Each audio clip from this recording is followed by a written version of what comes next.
Hi, everybody. I was going to do my next video on outlining today, but I saw the latest version of the "what dialogue tag should you use" conversation going around, and I wanted to weigh in.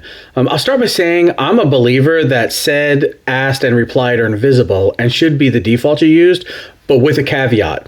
More important than what dialogue tag you should use is how often you should use them.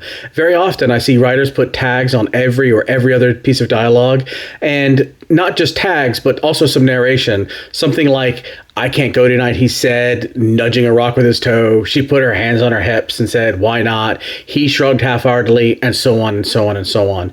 While a little of that is good for flavor, too much of it breaks up the text and pulls the reader out of the story. I believe if the conversation is between two people, once it's established who's talking at the beginning, it should just be a back and forth of dialogue with no tags or limited tags necessary. Even when it's a bunch of characters and more tags are needed, you should still skip them if it's obvious who's talking. So back to the original point.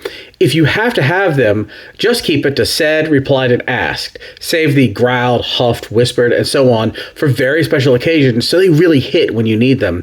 The same thing for flavor narration. When it comes to narration and tags, restraint is key. Your goal is to keep everything flowing, and so that the reader is really engaged in what they're reading. Anyways, that's my 2 cents, and I hope it was helpful. Until next time, I hope you get in some good writing.